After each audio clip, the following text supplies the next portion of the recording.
Hey guys, it's Dave here. Um, I was wanted to go with iChundered and be like, oh, hey guys, it's iChundered, and be all like the mysterious YouTuber, oh, what's his name? And I'm like, no, no, I'm just gonna be Dave. Just Dave will do. So, yeah, it's Dave here, and today we are going to be learning how to create text like this, basically, like you see in front of me now. So, well, yeah, should we just get on with it? Okay, so first of all, you're gonna need to go into Cinema 4D, obviously, and yeah. So you can see I'm in Cinema 4D now. So let's go with new.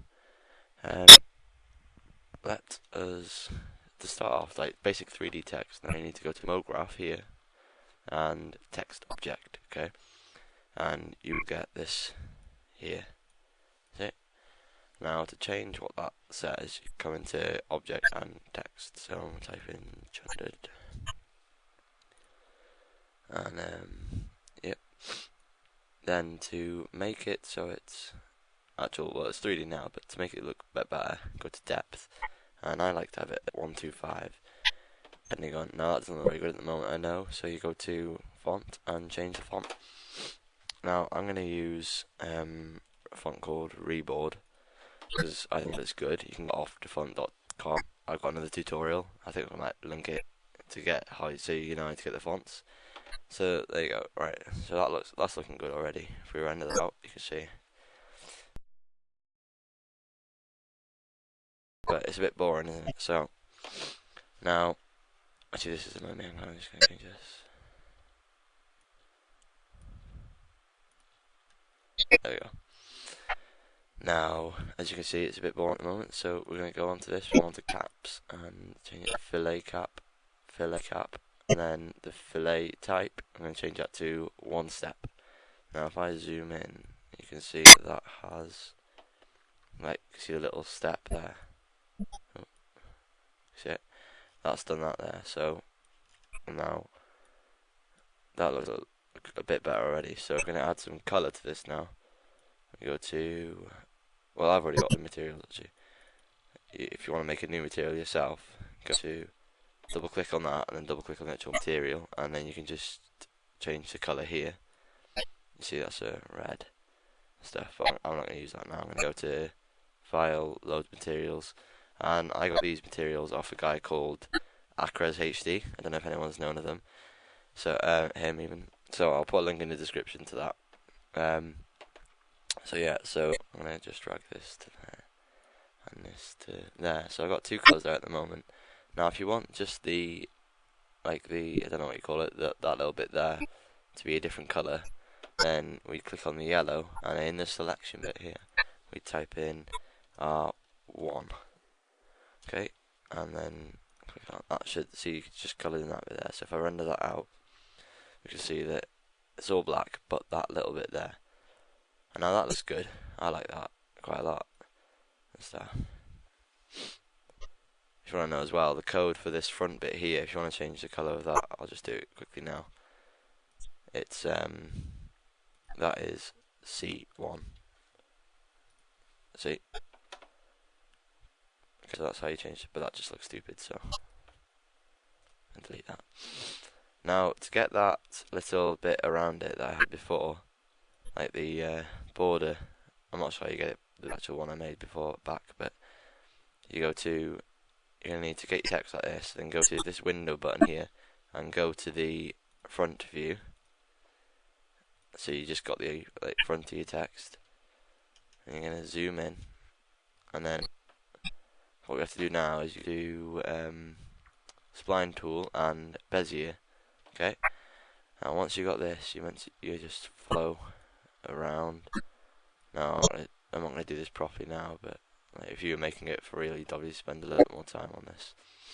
Now I haven't exactly chose the best font for this. Actually, I'm gonna undo all this and change the font. I use a different font called Square Rough. As you can see, it's a bit more square, so it's gonna be easier. Because otherwise, otherwise you'd have to be like, oh, and then bend it like that constantly. But so yeah, and just obviously I'm just gonna do a rough job now. If you're doing this for real, to spend a little bit more time on it. So we just go all the way around the text, go in where the text goes in. Oh.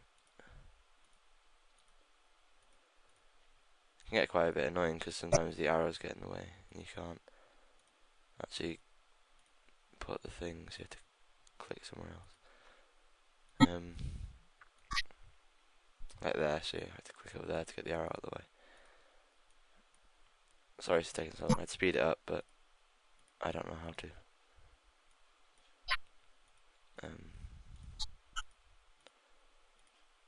So basically, just go around your entire text,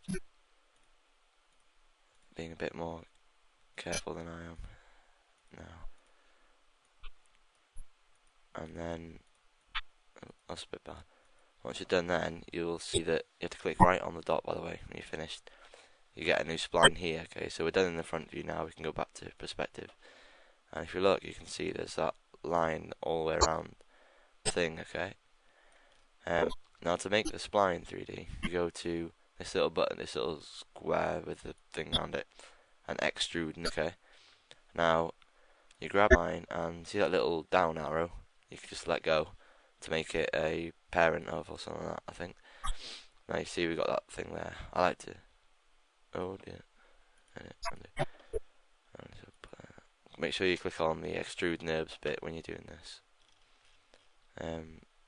I like to move it into the center of the text, if you know what I mean. So when I go to render it out, it looks quite cool because you can see it and see the text at the back as well. Now, I only found this out today, but you can actually add caps to this as well. So I'm just going to do that quickly now. Add some colour.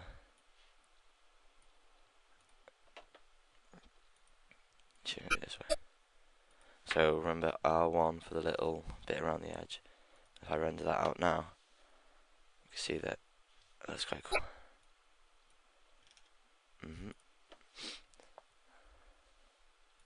And basically, yeah, so that's how you get like cool little text effect. Alright, that's this tutorial over. Remember guys, comment, rate, subscribe, and yeah, I've been Dave. No, sorry, that's a bad way to sign off. Bye.